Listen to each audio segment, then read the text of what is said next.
current service niya na nakasama namin, Chapter SB3A, SFC Coordinator, nagtayo na siya ng PBF Cornerstone Coordinator, siya yung leader namin doon, PBF Coordinator.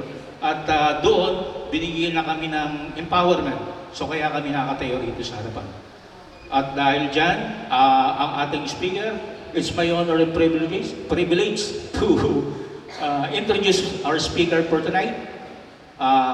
Current service niya is SB3B Chapter Head, Brother Chris Espijo. Maraming salamat, brother. Thank you, kapatid. Maraming salamat po. Good evening. Good evening. Mapalad po ang Chapter A. Very blessed po sa inyo. Palakpakan po natin ang Panginoon. Grabe, ang ganda ng harvest nyo, kapatid. Talk 1 po ang speaker natin, si Brother Kevin. Tama po ba? Tapos talk 2, si Brother Audrey. Parehong mabibigat na speaker.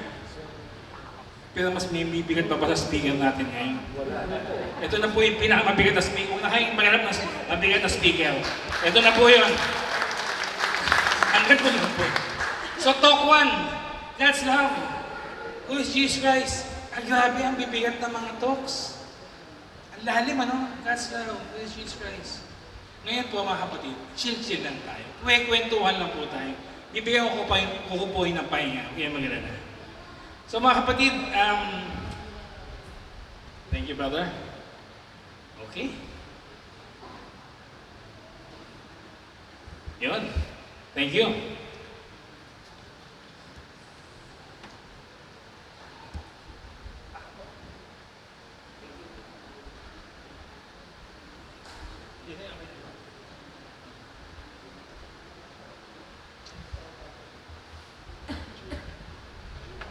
Ayun.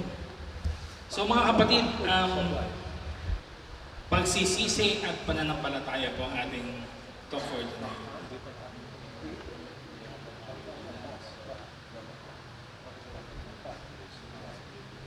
Kayo ba ay Brother Joe Marie, sa tanang buhay mo bro, may pinagsisihan sa nagawa mo or hindi ko tanong kung anong nagawa mo ha.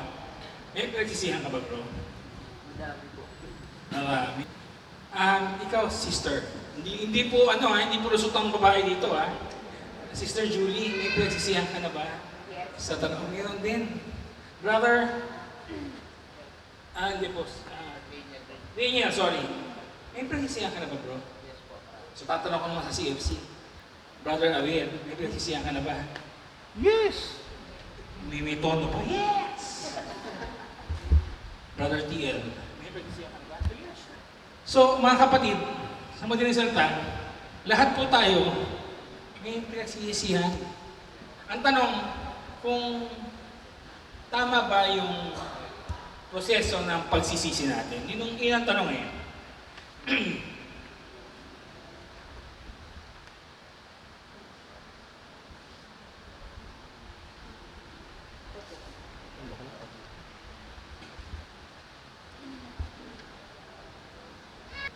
Ang tanong, kung tama ba yung pagsisisi? Ay, may lang picture pa kayo.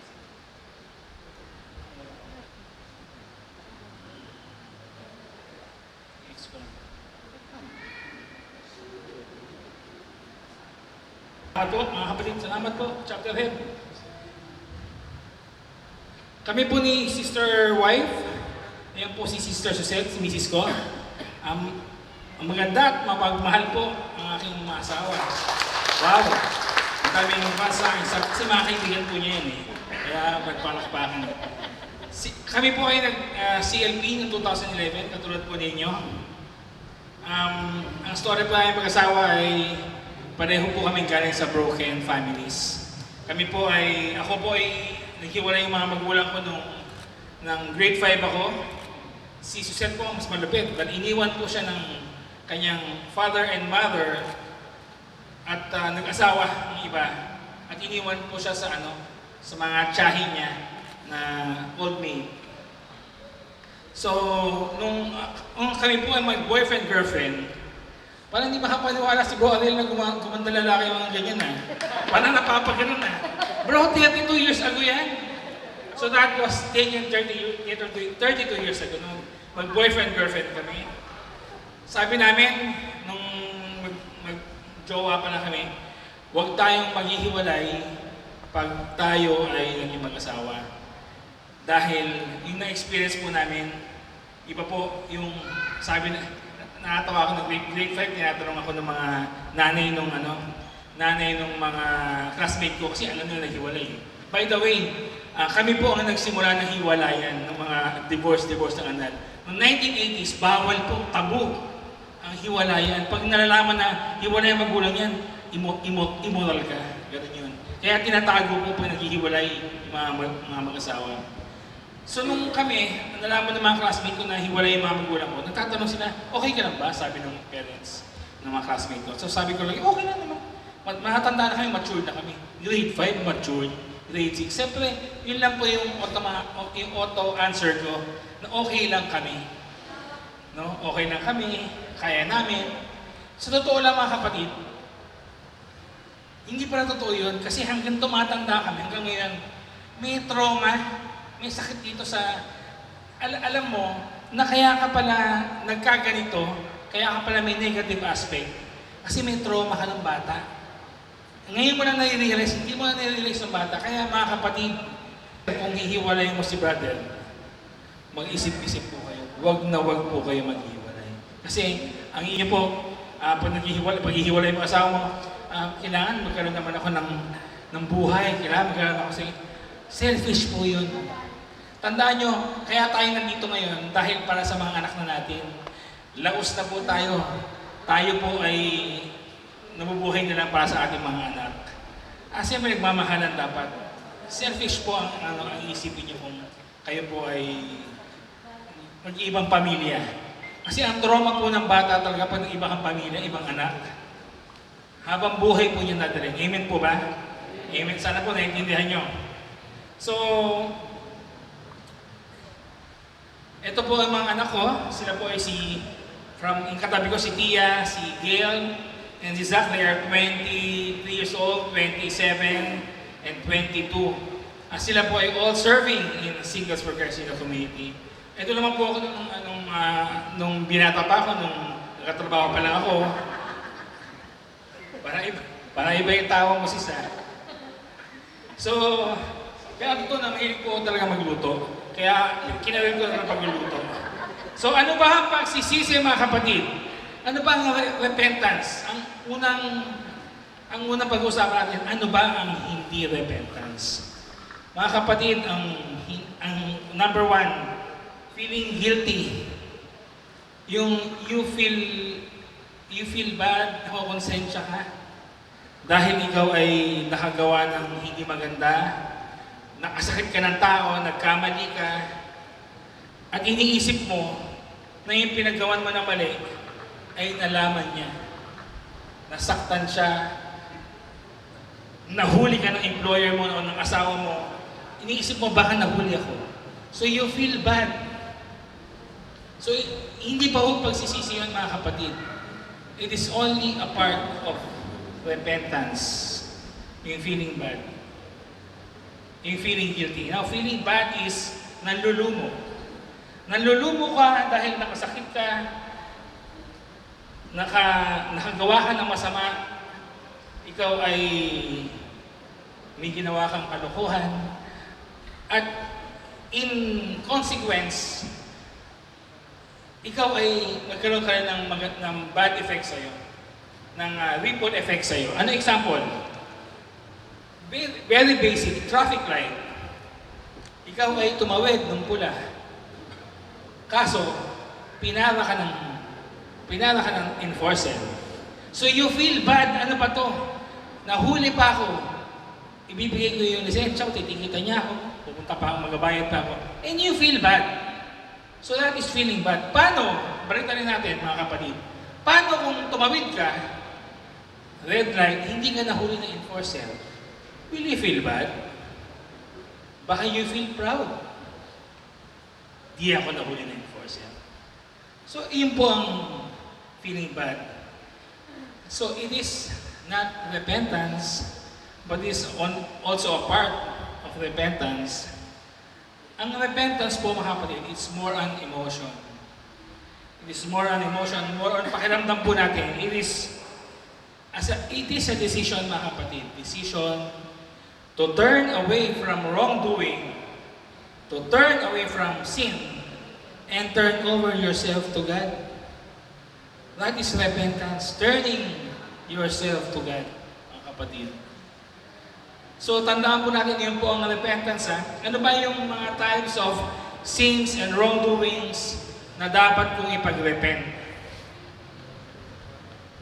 Number 1, sexual sins. Sexual sins, mga kapatid, alam po natin lahat to, hindi lang po brother ang may problema dito, even sister, concubinage, adultery, makikiapid. So, alam niyo naman po ito. So, number 1 po, yan po ang madalas na dahilan ng ating pagkakasala. Horoscope, superstition, spiritualism, witchcraft cults, hindi po naniniwala ang simbahan katoliko dito. At lalong-lalo na ang Couples for Christ. Hindi po naniniwala na pagka natuwid ang mga buwan, ang mga bituin, mananalo tayo sa loto. Pag kami tumawid na pusa na itim, bawal tumuloy. Kaya pala hindi na nakapunta sa CLP. Lagi may tumatawid na pusa itim. So, spiritualism, yung mga kulang, kulto, hindi po tayo naniniwala doon. Sa Diyos lang tayo naniniwala. Amen po ba? Amen. Salamat po. Abuse of alcohol, abuse of drugs. Well, abuse of alcohol, pag sinabing abuse, pag-aabuso, sobra-sobra, pag-alango. Kami po na mga brothers dito ay minsan nag-fellowship din, uminom din kami ng alcohol, pero bawal po ang maoy dito. Bawal po. At kasama po namin ang mga sister wife namin, pag kami po ay nagkakaroon ng fellowship. Wala pong bastos na kwento, wala pong chismis na kwento. Bawal po yun. Kasi doon nagkakaroon ng kasalanan. So, masaya lang ang usapan namin. Use of drugs, siyempre, bawal yun. Gambling, cheating, stealing, lying, bribery. So, minsan po kasi mga kapatid, tayo ay may iniipit na pera para mapadulas, para mapabilis ang anong proseso. May iniipit ng pera sa enforcer. At kung ano-ano pa, kung ano-anong pila, para mapabilis lang. It is a form of bribery, mga kapatid. Huwag huwag natin sabihin na tinutulungan lang naman natin yung tao. Huwag tayo magmamalinis. Cursing, slander, gossip. Cursing yung sinasabi na, mamatay ka na! Walang hiya ka!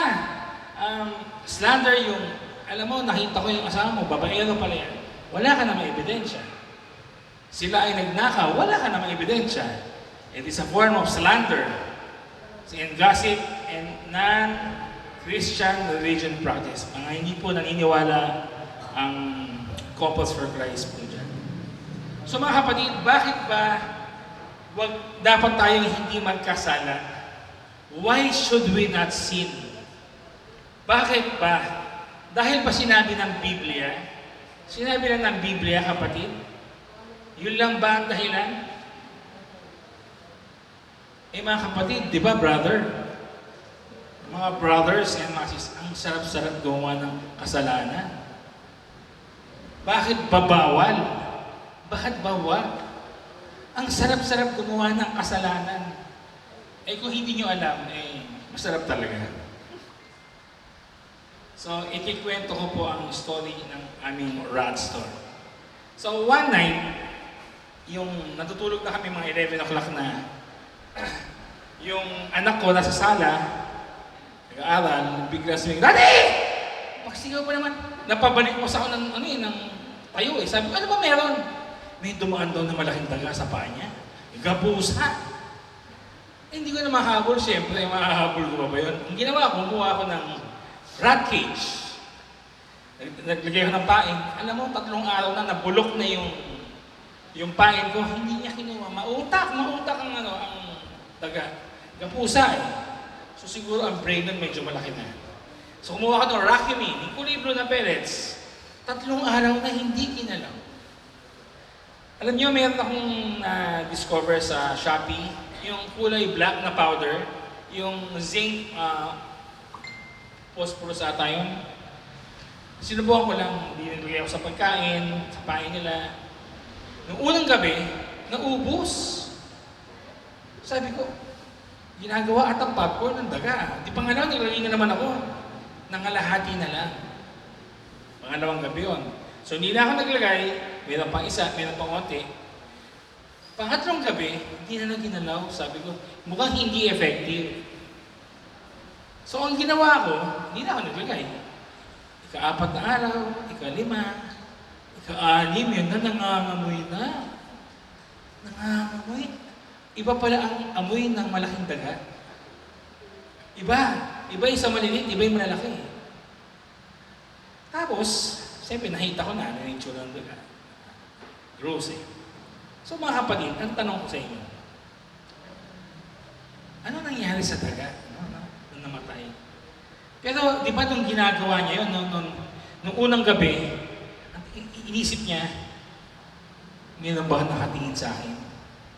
Baka may nagbabantay. Eh nakita niya wala nagbabantay. Kain siya, kumo na siya isa, kumo na siya ang 2. Tapos nung talagang nakita niya na wala nagbabantay, hindi siya inuhuli, tira siya. Tinira niya na lahat. Hanggang sa naubos, mga kapatid. Ganon din tayo, di ba? Minsan, pag wala pong nakatingin sa atin, wala nagbabantay, akala natin, gagawa tayong kasalanan, gumagawa tayo ng kalokohan, maski maliit lang na kasalanan. Pero kasalanan pa rin, kapatid. Wala nagbabantay eh. Hanggang sa i-convert ko sa pagnanakaw. Kumuha na 5 piso, 10 piso. Hanggang sa 500, wala pa rin magbabantay sa'yo, wala pa rin kumuhuli. Hanggang sa 5,000 na, no? 1,000,000 na. No? Hanggang sa may contractor ka na pala, no? No? Gano'n na pala. Hindi mo na namamalaya. Kasi walang sa'yo, sumisita sa'yo eh. Mga kapatid, yung daga, gano'n din eh. Walang sumusuway sa kanya. He is free as a bird to eat. Kain siya ng kain. Pero unti-unti na intestines niya, unang sisira eh, internals eh. Pero buhay ka pa, buhay pa yung utak mo, buhay pa yung puso mo. Hanggang sa you are spiritually dead. Like us, gawa tayo ng gawa ng kasalanan, hanggang sa you don't know that you are spiritually dead already. So mga kapatid, yun ang sinasabi ng Panginoon. That's why God is telling us, mga kapatid, not to sin. He is telling us, brother and sister, not to sin. Why? It's not for Him. It's not for Him, kapatid. It's for us. It's for you. Because God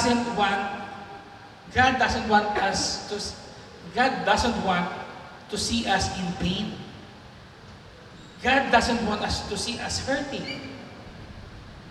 He doesn't want to see broken lives, broken marriages. No, He loves us so much, mga kapatid.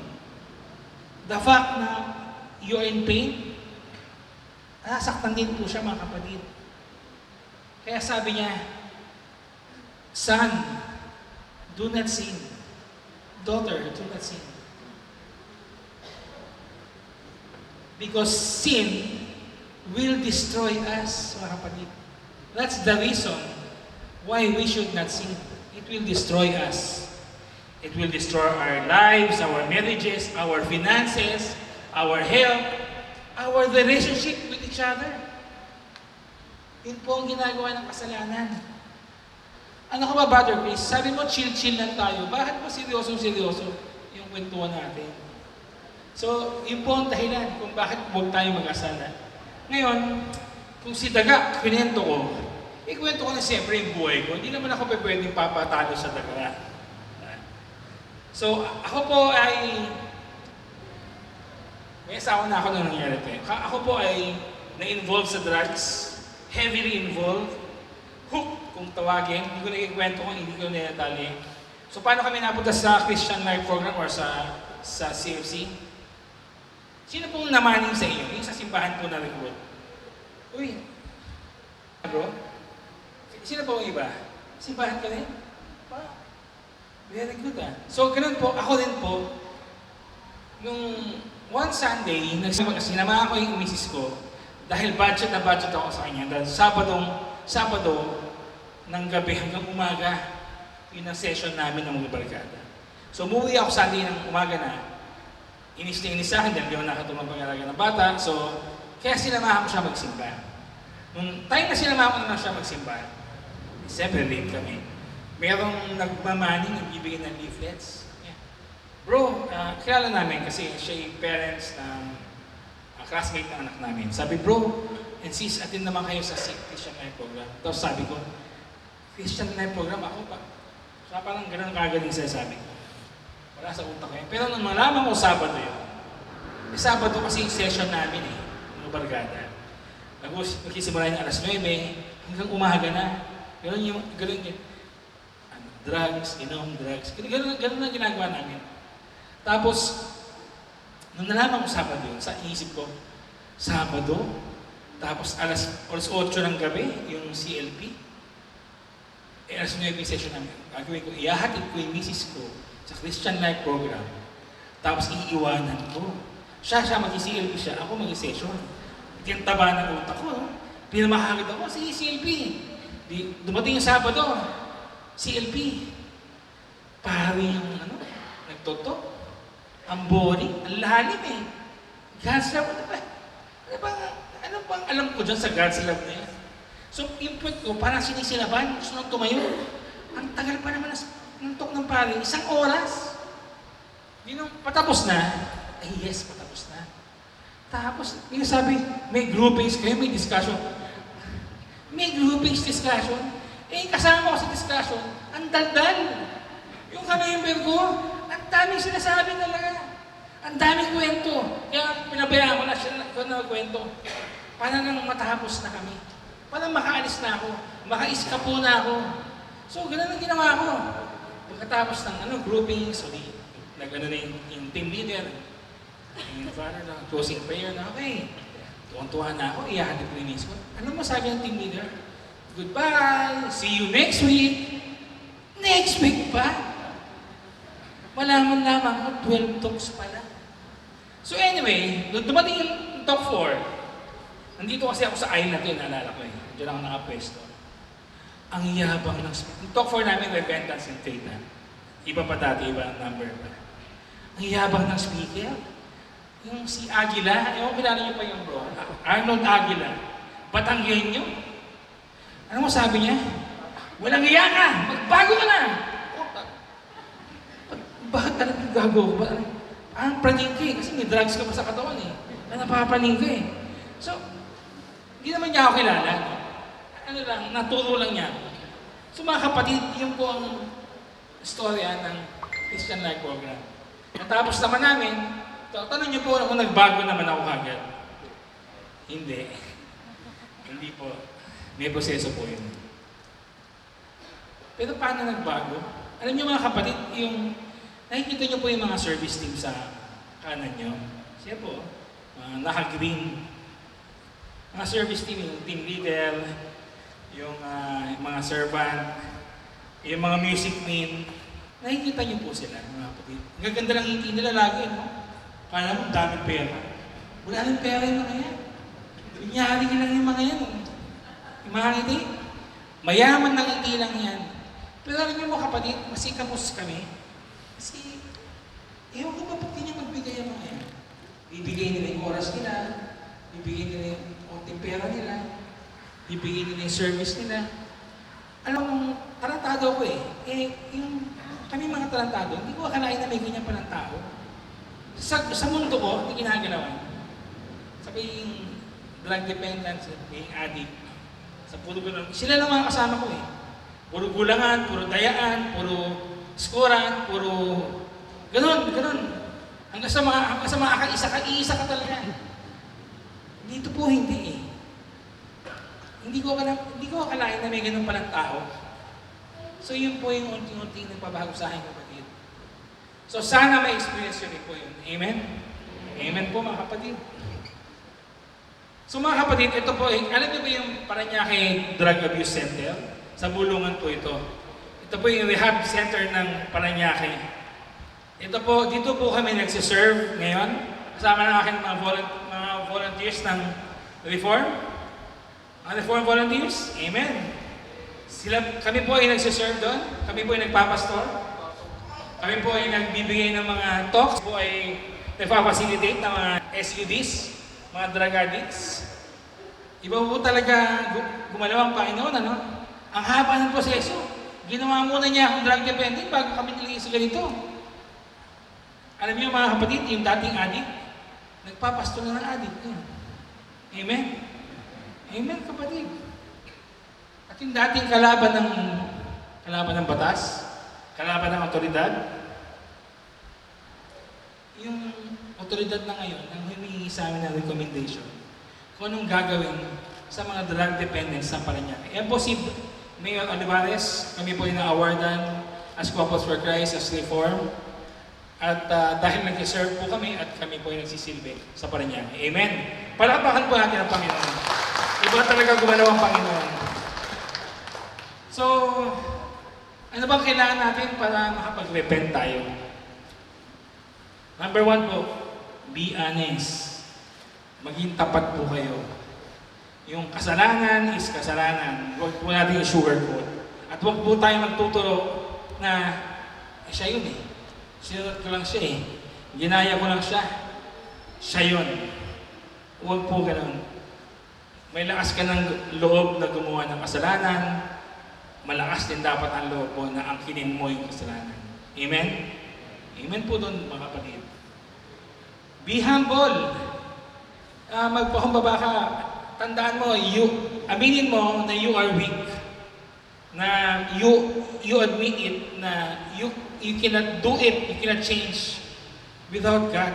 Alam niyo kapatid, nung ako ay nasa drug dependent pa, hindi naman talaga ako 100% gagawin. May mapait din ako eh. Gusto ko na magbago. Ilang beses na po yun. Kasi inaasahan ko lang po ang aking kakayanan, ang aking kalakasan. Nagbago, tumigil ng 1 linggo, 3 araw, babalik na naman. So hindi po kaya ng sariling natin. Sariling lakas po natin. Admit it na you cannot do it without God. Renounce sin. Itakwil mo daw ang kasalanan at pandirihan mo ang kasalanan. Alam niyo kapatid, pag nakikita niyo pa lang ang kasalanan na papunta sa inyo o lalapit sa inyo, takbuhan niyo na. Huwag niyo sasalubungin ang kasalanan, ang temptation. Bakit? Satan is much stronger than you. Hindi mo ka-level sa Satan. Hindi niya ka-level si God. Pero let God fight him. God is the only one who can face Satan. Hindi tayo. Tao lang tayo, kapatid. Kaya, pag nakikita mo pala na sumisilip na si kasalanan at ang temptation, layuan mo na. Go to confession. It is one of the blessed sacrament. Sakramento ng confession. Sabi sa akin ng isang brother, hindi na ako mag-confess. Sabi ko, bakit naman? Dahil pa nag-confess ako, magkakasala rin ako. Mag-confess na naman ako, magkakasala ako, mag-confess. Ganun ba, brother? Sabi ko sa kanya, ikaw ba, nung kumain ka kanina, sipilyo ka? Siyempre naman, sabi. Bakit? Mabubulok ngipin ko. Exactly my point, brother. Pag hindi ka nagsipilyo, mabubulok ngipin. Ganon din ang kaluluwa mo. Pag hindi ka nag-confess, mabubulok ang kaluluwa. May time na hindi mo na kayang linisan yan. Dahil sa sobrang dumi na. Kaya, go to confession, kapatid. And lastly, find a support group. Support group is like Couples for Christ. This is support group. Knights of Columbus, mga lay minister, sa simbahan. Maraming support group. Pero sa Couples for Christ, tandaan niyo po yung sasamahan yung grupo, iwag na hindi kayo ilalagay sa alanganin. Na naniniwala po ako sa tell me who your friends are, and I will tell you who you are.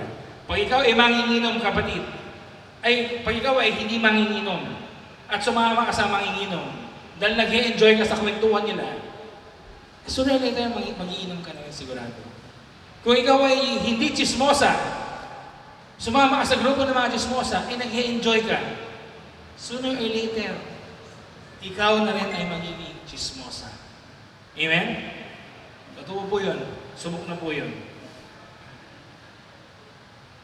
Okay, faith. Faith is act of giving oneself and trusting yourself to another. That is faith. Mga kapatid, alam niyo ba yung type rope walker? Siya po yung tumatawid sa kable, may hawak na balancer. Siya po yung nagtali ng kable sa kabilang tower ng building sa kabila at nag-aya siya ng mga manonood sa kanya sa taas. Pag-aya niya, panoorin niyo ako tatawid. Nung pagtawid niya, nakatawid siya sa kabila, di ba? Using race balancer, palakpakan ng mga tao. Galing. Sabi niya, ako ibabalik, tatawid ako sa kabila ulit, using race. One single wheel. So, yung mga tao, palakpakan, kaya mo ba yan? Kaya mo ba yan? Nakatawid mo ba? Nakatawid naman po. Palakpakan na ng mga tao. Sabi niya, for my last stand, kailangan ko ng volunteer na sasakay sa likod ko habang gamit po itong one wheel. So yung mga tao, hindi nagtingin na. Bigla na wala yung palakpakan eh. Kaya na, ang sigasig eh. Bigla na wala yung palakpakan. So ang ginawa po ng isang tao, may nag-aangat ng kamay. Isang bata, 7-year-old boy. So binuhat niya. Nalagay niya sa likod niya. At tinawid niya sa kabila. Nakatawid po sila mga kapatid. Praise God for that. Mga kapatid, kilala niyo po ba yung 7-year-old boy? Yung 7-year-old boy, yun ay anak niya. Anak niya. So, anong mensahe po sa atin? Pag ikaw ay anak, nagtitiwala ka ng buong mo sa tatay mo, alam mo hindi ka niya ipapahamak. Alam mo hindi ka niya sasaktan. Alam mo na itatawid ka niya lagi. Amen po ba doon? Amen po yun, kapatid. Sana po mga kapatid, tayo rin po ay mga anak ng Panginoon. Ganon din po ang gustong sabihin sa atin. Magtiwala ka lang at itatawid kita. Amen. So for my conclusion, kilala niyo po ba si Hestas at si Dimas? Si Hestas po yung nasa kanan, si Dimas po yung nasa kaliwa.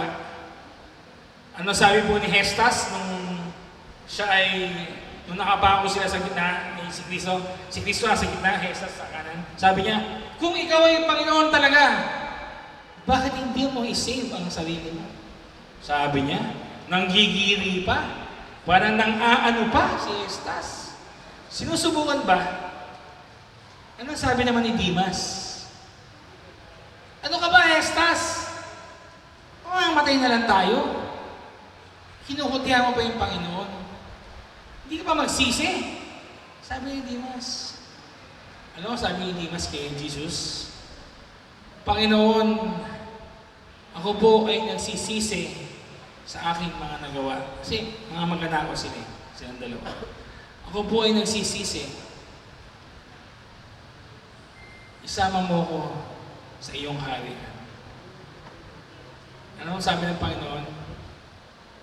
Now na, forthwith, sabi niya, forthwith, agad-agad, isasama kita sa paraiso. Mga kapatid, tayo ba Si Estas? O tayo ba si Dimas? Maraming salamat mga kapatid. May God be praised. Thank you, brother. Thank you, Paul. Thank you.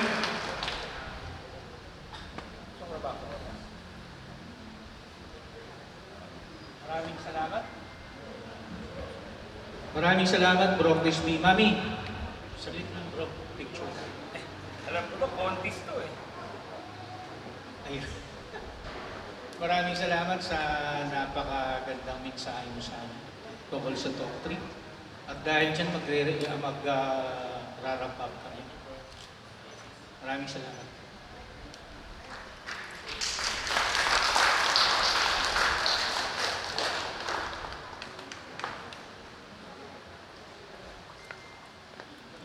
Thank you mga kapatid. Ayan, medyo